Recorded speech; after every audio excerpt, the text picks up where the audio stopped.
여러분 안녕하십니까, 모트라인입니다. 도대체 이 같은 엔진이 들어간 차를 몇 번째 리뷰하는 건지, 자, 시동 걸어 보겠습니다.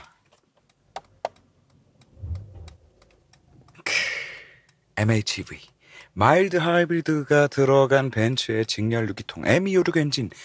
이놈의 M256 엔진, M256 엔진, 진짜 이게 말하면서도 민망하다.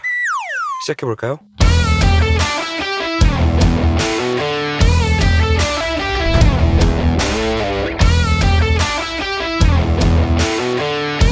자, 제가 GT43 4도어 그 차량을 리뷰하면서 이런 말씀을 드렸습니다. 이거 짝퉁이다, 짝퉁. 그냥 단지 조금 더 비싸게 팔 차가 필요해서 오리지널을 갖다가 살짝 다둔 다음에 짝퉁을 만들어서 카피를 만들어가지고 그냥 가격만 조금 더 올려가지고 파는 차인 것 같다 라고 그렇게 말씀을 드렸었는데, 그 GT43 4도어의 오리지널 버전이라고 표현했던 게 바로 이 CLS였습니다. 지금 이 CLS와 그 GT43 4도어 같은 경우에는 플랫폼은 뭐 당연하고, 심지어 이 도어의 외판을 완벽하게 그냥 똑같이 쓸 정도로 굉장히 닮은 구석이 많은 그런 차량이에요. 당연히 프레임도 똑같고, 뭐 저 리어 서브 프레임 같은 경우에 조금의 수정이 들어갔다라고는 하지만, 어쨌거나 이 CLS를 바탕으로 만든 차량이라는 말씀을 드린 거였고, 분명히 CLS보다 눈으로 봤을 때, 겉으로 봤을 때 조금 더 고급스러워 보이기는 하지만, 지금 이 CLS 53을 기준으로 했을 때 1000만원 가량이 더 비싼데, 고성능 차량에서 가장 중요하다고 할 수 있는 이 엔진은 오히려 같은 M256 엔진이라고는 하지만 이 아랫 버전, 아랫 스펙, 하위 스펙의 엔진이 들어가 있었단 말이죠. 그리고 에어 서스펜션도 빠져 있었고, 덕분에 승차감이 진짜 이 럭셔리 GT카에 너무나 맞지 않는 그런 하드한 승차감을 또 가지고 있었고, 그래서 그 GT43 4도어 차량의 시승기 결론은 이거였습니다. 사지마. 굳이 이 급의 차량이 사고 싶다라고 하면은 CLS 53을 가세요 라고 말씀을 드렸었는데, 네, 지금 CLS 53을 타고 있습니다. 그런데 한 가지 또 재밌는 거는 이 같은 엔진이 들어간 53 라인 중에 253 AMG가 있는데, 253 AMG 같은 경우에는 제가 진짜 또 극찬을 아끼지 않았었죠. 지금 만나는 미래라고 표현을 드렸습니다. 그리고 그 253 AMG 차량을 리뷰하면서 지금 여기에도 들어가 있는 이 M256 엔진에 대해서 여러분들께 처음으로 설명을 드렸었는데, 네, 이 녀석도 지금 시작하면서 간단하게만 좀 말씀을 드리고 시작을 하도록 하겠습니다. 자, 결론부터 말씀드리자면 이 M256 엔진, 53 라인업에 들어가 있는 M256 엔진은 지금까지 여러분들이 그 어디서도 본 적 없는, 전세계 그 어떤 제조사에서도 만들지 않는 그런 특이한 파워트레인이 들어가 있어요. 많은 분들이 아시겠지만 이 AMG라는 브랜드는, 그리고 벤츠는 수년 동안 그 황제의 자리에서 군림하고 있습니다. 그런데 그 F1 엔진을 보면요, 도대체 저게 말이 되는 건가 싶은, 진짜 저게 가능해? 저런 게 있다고?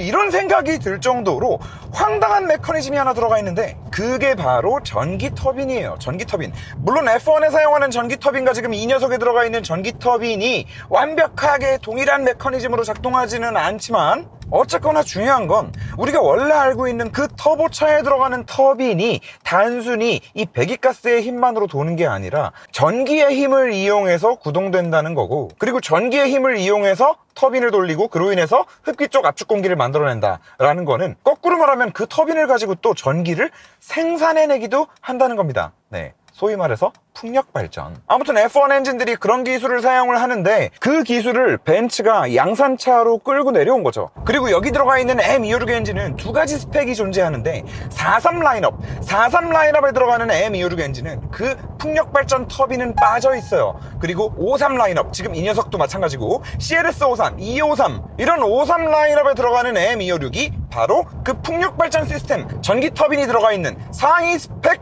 애들이다. 그리고 이렇게 48V 시스템을 사용해서 전기 터빈을 돌리는 것뿐만 아니라 엔진과 미션 사이에 엄청 큰 모터도 달려있단 말이죠. 이 두 가지가 짬뽕이 돼서, 이 두 가지가 짬짬이 일을 해서 실제로 운전자한테 피드백을 주는 느낌은 실로 대단하다. 쏴보면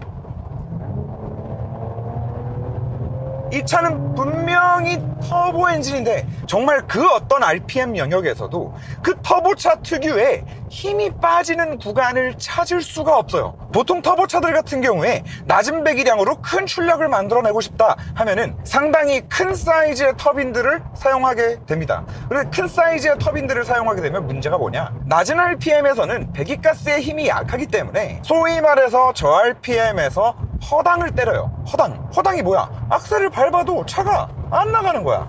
그러다가 그 큰 사이즈의 터빈을 넉넉하게 돌려줄 수 있을 정도의 RPM까지 다다르고 나면 그때 갑자기 미친 토크와 출력을 뿜어내면서 차를 뭐 거의 급발진시키죠. 우리가 일반적으로 볼 수 있는 차량들 중에서는 BMW의 4기통 터보 엔진들, 그리고 그 중에서도 출력을 최대한으로 많이 뽑아낸 애들, M235i 같은 차량에 들어가는 엔진들이 대표적이고요. 그리고 슈퍼카들 중에서는 그런 느낌을 어떤 차가 주냐, 맥라렌 터보 엔진들이 그런 느낌을 줍니다. 물론 그런 차들이 작정하고 고 RPM에만 걸고 서킷에서 타거나 하면은 좋은 랩타임을 보여주고 굉장히 빠른 가속감을 느낄 수 있기는 합니다. 하지만 우리가 일상 영역에서 탈 때는 항상 고 RPM으로 운전을 하고 다니고 있는 상황이 아니라는 거죠. 지금처럼 그냥 이렇게 한 1000rpm에서 지그시 밟아서 가속을 하기도 하고요. 그냥 이렇게 50km 정도 되는 속도에서 뭐 악셀에 살짝 발을 갖다 대고 그냥 뭐 1-2,000rpm 정도 사이에서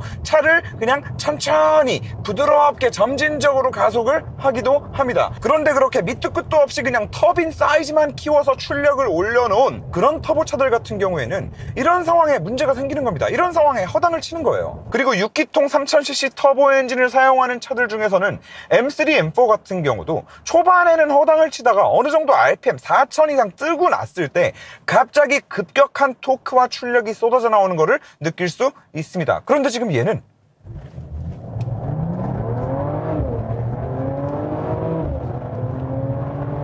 정말 시종일관이라는 말이 이렇게 잘 어울릴 수가 없어요. RPM이 어디에 있건 처음 스타트를 때리자마자 차가 초반 토크가 필요한 상황에는 전기 터빈을 돌립니다. 전기 터빈을 48V를 이용해서 순간 70000rpm까지 돌려요. 그래서 그 배기가스를 이용하는 터빈이 돌기 전까지 그 지연 시간을 전기 터빈이 커버를 하는 거예요. 거기에 추가로 하나 더, 여기에 모터도 들어가 있잖아요. 결국에 이 모터랑 전기 터빈이 초반에 토크가 부족한 상황을 싹 다 보상을 해주고 어느 정도 RPM이 뜨고 나서 그때 그 배기가스로 돌아가는 터빈이 바톤을 이어받는 거죠. 그리고 바톤을 이어받은 다음에 전기 터빈은 뭘 하냐, 흡기매니 쪽으로 들어가는 흡입공기, 그 흡입공기를 이용해서 그때부터는 또 이제 풍력 발전을 하죠. 보통 우리가 하이브리드 차나 전기차 같은 경우에 전기를 주행 중에 새롭게 얻어내는 방법에 대해서 회생제동이라는 것만 알고 계시는 분들이 많은데 얘는 하나가 더 있는 거예요. 차가 코스팅하거나 아니면 브레이크를 밟을 때 모터에 부하를 걸어서 제동력을 만들어내는 그 힘을 가지고 전기를 충전하기도 하고, 전기 터빈을 이용해서 전기를 충전하기도 하는 겁니다. 그리고 이렇게 초반에 토크를 모터랑 전기 터빈이 싹 다 보상을 해주고 나니까 아무래도 세팅을 할 때 이 배기가스를 이용하는 터빈은 아예 우리가 소위 말하는 그 훗발을 위해서 그냥 뒤로 쫙 몰아놓은 느낌이 나요. 자, 지금 5500rpm인데 6500, 진짜 6700, 800rpm까지 끝까지 쥐어짜는데 아무리 끝으로 가도 힘이 빠지는 느낌이 조금도 들질 않습니다. 그리고 이 모든 것들이 작동하는 와중에 이질감이 느껴지지 않는다는 거. 물론 항상 말씀드리지만 벤츠는 이 9G트로닉 미션이 병신입니다.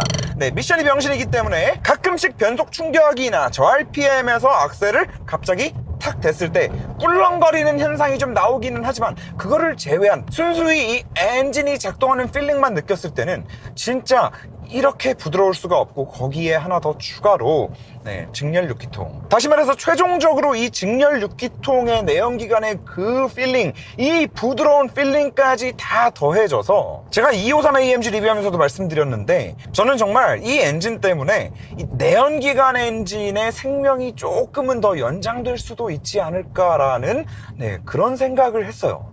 이런 식의 미친 짓이라면 4기통 엔진, 뭐 막말로 나중에 3기통 엔진에도 이런 식으로 이 미친 필링과 미친 출력을 만들어낼 수 있지 않을까라고 말입니다. 그리고 아까도 말씀드렸지만 단지 최고 출력이 얼마냐만 놓고 봤을 때는 이 녀석이 다른 6기통 터보 엔진들과 비교했을 때 뭐 크게 도드라지는 부분이 안 보일 수도 있겠으나 이렇게 일상 영역에서 때로는 그냥 부드럽게 점진적으로 가속을 하기도 하다가 바로도 쏘기도 해야 되는 이런 좀 복합적인 여러 가지 변수의 상황이 많은 이런 일상도로에서 차를 운전하기에는 정말로 최고의 엔진인 것 같다. 자, 그리고 이 CLS가 처음 나왔을 때 제가 주변에 사실 그렇게 얘기했어요. CLS 안 본 눈 삽니다. 뭐 그만큼 이번 CLS의 디자인이 마음에 안 든다라는 표현이었는데 지금 이 53AMG 버전의 CLS를 보니까 여러분 CLS 1세대 혹시 기억하세요? CLS 1세대는 지금 봐도 그 라인이 너무나 아름답거든요. 2세대 CLS가 되면서 그 아름다운 라인이 없어져서 좀 아쉬웠던 사람인데 이 3세대가 53AMG 라인까지 올라와서 보니까 그 1세대 CLS의 아름다운 라인, 특히나 그 옆에서 봤을 때 그 유리의 라인, 글라스의 라인과 그 루프에서 시필러적으로 떨어지는 그 섹시한 라인이 이제서야 좀 다시 보이기 시작하더라고요. 그래서 지금 이 CLS 53 같은 경우에는 디자인도 개인적으로는 너무나 섹시하고 스포티하기도 하고 원래 그 벤츠 CLS가 가지고 있던 그 럭셔리한 느낌까지 이제 완벽하게 다 살아난 차다라는 생각이 드는데 결과적으로 오늘 이 차량을 구매하십시오라고 자신있게 추천을 드리진 않을 거예요. 간만에 한번 말해봅니다. 알콘 보고 오실까요?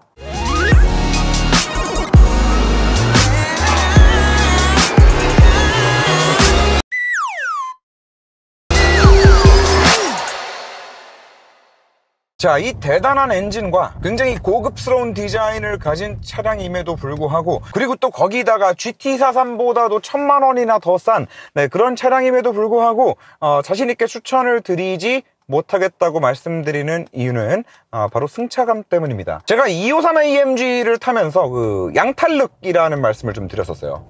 이건 진짜 완벽하게 양의 탈을 쓴 늑대다. 양의 탈을 썼다라고 표현드린 이유 중에 하나는 바로 승차감이기도 했습니다. 253AMG와 CLS53AMG에는 GT43과는 다르게 에어 서스펜션이 모두 들어가 있는데 그 253AMG의 에어 서스펜션 세팅은 그냥 컴포트 모드로 평상시에 다닐 때는 너무나 고급스러운 그 딱 전형적인 벤츠의 에어 서스펜션 세팅이다. 저속에서는 저속에서대로 또 잔요철은 잔요철대로 상당히 고급스럽게 싹 다 걸러주면서 스포츠 모드 놓고 딱 째기 시작하면은 진짜 이렇게 공도에서 쫀쫀한 느낌을 줄 수가 없다 라는 말씀을 드렸었는데 이 CLS53AMG는 의외입니다. 저는 253AMG보다도 더 소프트한 구석이 있을 거라고 생각을 했는데 정반대예요. 기본 컴포트 모드에서의 세팅 자체가 상당히 하드합니다. 그래서 이런 방지턱을 넘을 때에도 마찬가지고 이렇게 잔요철, 매놀 같은 데를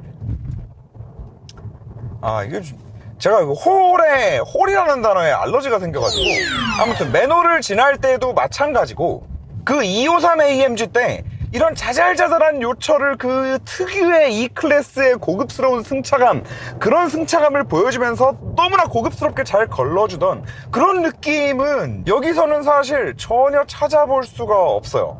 그리고 한쪽 바퀴만 요철을 이렇게 치고 넘었을 때도 마찬가지입니다. 타당. 그리고 이런 잔요철들을 치고 넘을 때마다 차량 안에 있는 많은 이 플라스틱 트림들이 찌그덕거리고 삐그덕거리고 덜컥거리는 잡소리들이 상당히 많이 들리고요.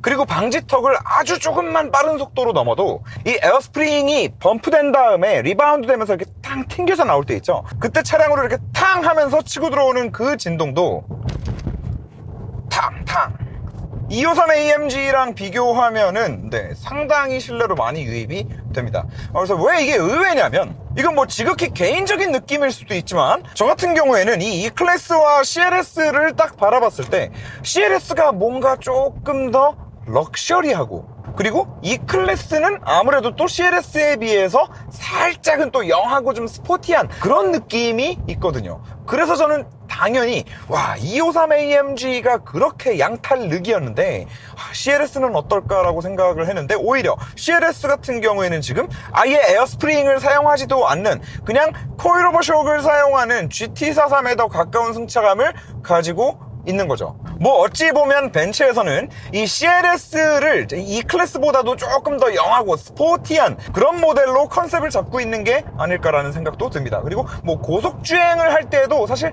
마찬가지입니다. 제가 항상 테스트하는 고속주행을 하면서 차가 위아래로 떴다 떨어졌다 하는 느낌을 좀 테스트하는 그런 도로인데, 253AMG 같은 경우에는 이 도로에서 그냥 느낌이 그냥 딱 이 클래스의 고급스러운 에어 서스펜션의 느낌, 딱 그냥 그 정도였다면, 얘는 방금도 보셨겠지만 고속주행을 하면서 차가 위아래로 범프되거나 리바운드 될 때도 마찬가지예요. 딱 특정 영역 구간 이상을 가려고 하면은 딱 막히는 느낌이 분명하게 납니다. 물론 지금 이 CLS53의 고속주행 시의 이런 하드한 느낌은 GT43처럼 그 불쾌함을 줄 정도까지는 아니에요. 어디까지나 이 에어스프링을 사용하는 중에서 상당히 하드한 느낌을 주는 거기는 합니다. 그래서 저는 사실 이 승차감이 조금 납득이 안 돼서 차주분께 다시 연락을 좀 해보기도 했습니다. 차주분께서 그 굉장히 유명한 반려동물들, 우리 멍멍이나 야옹이들만 이제 전문으로 사진을 촬영하는 펫 스튜디오를 운영하시는 분이세요. 집에 아가들 있으신 분들은 한번 이용해 보시면 좋을 것 같습니다. 아무튼 차주분께 다시 연락해서 여쭤보기까지 했어요. 혹시 이 차고를 좀 낮추는 그 에어스프링 높이를 좀 낮추는, 차고를 낮추는 튜닝을 하신 거 아닌가요? 라고 여쭤봤는데 아니라고 하시더라고요. 그러면서 차주분 저도 253AMG만 시승을 해보고 CLS53을 구매했는데 막상 CLS를 받아가지고 타보니까 253보다 너무 하드해서 깜짝 놀랐습니다 라고 말씀을 해주시더라고요. 아무튼 승차감 세팅이 상당히 많이 다른데 결과적으로는 저는 253AMG도 마찬가지고 이 CLS53AMG도 마찬가지고 GT43도 마찬가지예요. 저는 이런 뭐 패밀리카로도 사용할 수 있고 뭐 GT카로도 사용하고 장거리 투어링을 하고 이런 용도의 차량들은 사실 253AMG 같은 컴포트 모드에서는 한없이 좀 럭셔리한 승차감을 주는 세팅이 맞다고 생각하는 사람이에요. 그리고 지금 이 승차감이, 제가 뒷자리에도 한참 타고 다녀봤는데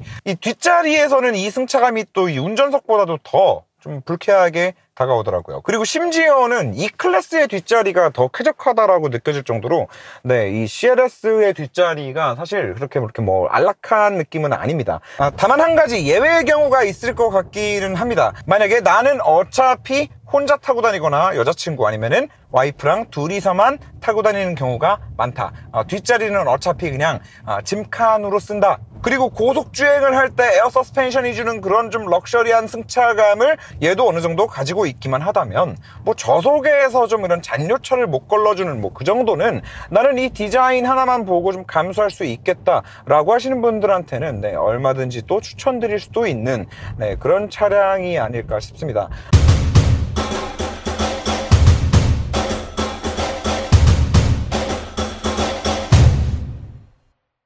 사실 뭐 전체적으로는 너무나 좋은 차입니다. 다만 같은 53AMG 라인이라 하더라도 차마다 갖는 특성이 다 다르기 때문에 이 부분을 반드시 좀 시승을 해보시면서 면밀히 좀 느껴보시고 차량을 구매하시면 좋지 않을까라는 생각에 오늘도 좀 한참 말씀을 좀 드려봤고요. 요 1억 원저리에서 세단이 필요하다 그러면 뭐 CLS53, 그리고 253, 그리고 2450 괜찮고요. 그리고 BM으로 넘어가면 M550i.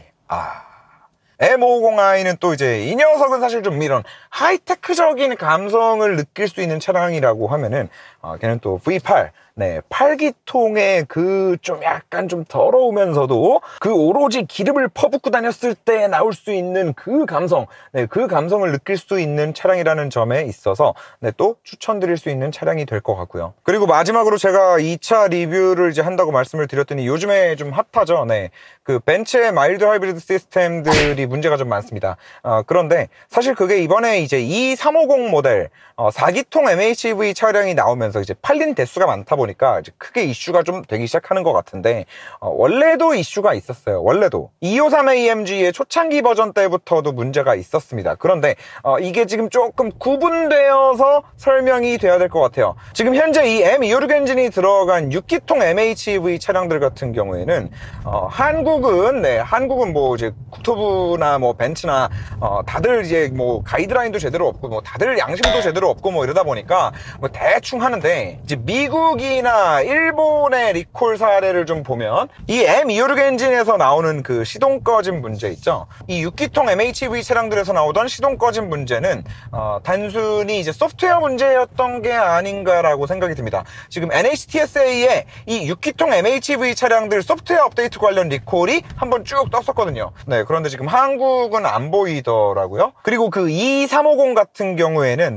일본 벤츠, 벤츠 재팬 사이트에서 확인을 한 건데, 벤츠 재팬에서 이제 리콜 현황에 보면 이 4기통 MHEV 시스템들이 들어간 차량들이 또 이제 한번 리콜이 쭉 됐습니다. 그래서 NHTSA의 자료를 보면은 이 6기통 MHEV M256 엔진들에서 나왔던 문제들은 이제 소프트웨어적인 문제, 그리고 이제 그로 인해서 나올 수 있는 증상들이 이제 시동 꺼짐, 시동 안 걸림, 이런 것들이 있었고, 그리고 지금 이제 4기통 MHEV 벤츠 엔진들 같은 경우에는 벤츠 재팬 사이트를 통해서 지금 일본 쪽에서 리콜된 내용을 한번 좀 보면, 그 48V 스타트 발전기, 그 4기통 MHEV들은 얘처럼 엔진 뒤에 모터가 붙어 있는 게 아니라 원래 그 스타트 모터가 붙어 있던 자리에 48V 이제 모터가 들어가고 벨트 구동식으로 이제 구동이 된다고 말씀을 많이 드렸었잖아요. 근데 그쪽이 이제 뭐 배선 문제가 좀 있어서 고부하 운전을 할 경우에 이제 퓨즈의 용량을 초과하는 전류가 흐르고, 최악의 경우에 퓨즈가 용단된다. 그래서 엔진이 꺼질 수도 있고 시동이 또 안 걸릴 수도 있다, 뭐 이런 내용이 있습니다. 그래서 조금 더 이제 더 지켜봐야 될 것 같은데, 이거를 보면서 그 벤츠 코리아가 하는 거를 보면은 조금 이제 욕이 나오더라고요. 일단 뭐만 봐도 알 수 있냐면, 그 벤츠 재팬 사이트를 들어가잖아요. 그럼 거기 이제 리콜 관련된 메뉴가 있습니다. 그럼 리콜 버튼 딱 누르면 정말 자기네 차들 중에 문제 있는 것들, 그리고 그 문제 있는 것들 리콜이 되는 족족 자기네 사이트에 싹 정리해가지고 공문을 보기 쉽게 올려놓습니다. 그리고 일단 불편을 드려서 너무 죄송하다, 이런 문제가 있고 이렇게 좀 해결을 해보려고 한다라고 깔끔하게 그냥 벤츠 공식 사이트에 싹 다 정리를 해놓습니다. 그런데 이제 벤츠 코리아 같은 경우에는 이제 리콜 페이지를 누르면은 그 국토교통부에서 운영하는 자동차 리콜 페이지로 링크를 하나 띡 걸어놨더라고요. 진짜 뭐 그것만 봐도 알 수 있는 거죠. 그것만 봐도 알 수 있는 거예요. 그리고 뭐 지금 정확히 그 벤츠 재팬에서 발표한 4기통 MHEV 시스템들의 그 시동이 꺼지거나 시동이 안 걸리는 증상에 대한 리콜, 뭐 그게 정확히 지금 우리나라에 들어와 있는 이 2350을 비롯한 4기통 MHEV 벤츠 차량들의 그 문제점과 정확히 일맥상통하는 문제인지는 모르겠지만, 뭐 상당히 증상이 유사한 걸로 보아서는 왠지 그게 맞지 않을까라고 좀 추정을 해보고 있는데, 어쨌든 벤츠 코리아는 이와 관련해서 한마디도 없습니다. 한마디도. 이거는 뭐 항상 느끼는 거지만 법이 많이 좀 잘못되어 있는 것 같습니다. 법에서 사실 굉장히 빡세게 이렇게 가이드를 잡아주면 기업들이 그거를 안 따라갈래야 안 따라갈 수가 없거든요. 그런데 지금 일본에서는 이미 수개월 전에 뜬 리콜, 그리고 그와 관련된 벤츠 재팬의 공식적인 사과, 뭐 이런 것들이 벤츠 코리아에서는 보이지 않고 있으니까, 그리고 벤츠 코리아가 지금까지 그런 거를 하는 것도 사실 못 봤고요. 좀 안타깝습니다. 이런 내용들을 저희가 왜 이렇게 속속들이 항상 다루지 않냐라고 좀 이렇게 뭐 불만 아닌 불만을 표현해 주시는 그런 구독자분들도 많이 계신데요. 이번에 그 피스톤 드레인홀 관련된 사태만 보시더라도 아시겠지만, 제가 그 박명장에게 요청했던 거는 딱 하나입니다. 소비자를 위하는 길 너무 좋다. 그런데 근거 없는 얘기를 하는 게 과연 소비자를 위한 길인지는 한번 좀 생각해 볼 필요가 있다. 그 말은 다시 말해서 뭐냐면, 그 제대로 된 정보가 확인되기 전에는 그냥 가만히 있으란 거거든요. 그냥 가만히 있으라고. 원인 알지도 못하면서 야 이게 문제야 저게 문제야 내가 원인을 찾았어 라고 얘기하는 순간 소비자들은 더 큰 혼란에 빠진다고. 그와 비슷한 맥락입니다. 솔직히 까놓고 말해서 이번에 그 피스톤 사건 같은 경우에는 저희가 어쨌든 피스톤이 바뀐 걸 알아냈으니까 그걸 바탕으로 그나마 좀 얘기를 할 수 있었던 거지, 지금 이런 경우에 이게 뭐 도대체 배터리 문제인지 무슨 문제인지 모터 문제인지 조립 문제인지 소프트웨어 문제인지 우리가 어떻게 알아요. 그래서 아무래도 좀 이런 이런 신차 결함 관련된 것들은 저희가 그 팩트 체크하는데 한계가 있기 때문에 네, 이렇게 항상 좀 빠르게 네, 전달드리지 못하는 점에 대해서는 네, 뭐 저희도 송구스럽게 좀 생각을 하지만 구독자분들께서도 어느 정도는 조금만 네, 이해를 해주십사 하는 네, 그런 바람을 이 영상을 통해서 전달을 합니다. 네, 오늘 리뷰는 여기까지 하는 것으로 하겠습니다. 자, 그래서 뭐 윤성로 너는 그러면 1억 2천으로 뭐 살 건데? 라고 하시면은 저는 X5를 삽니다. 네.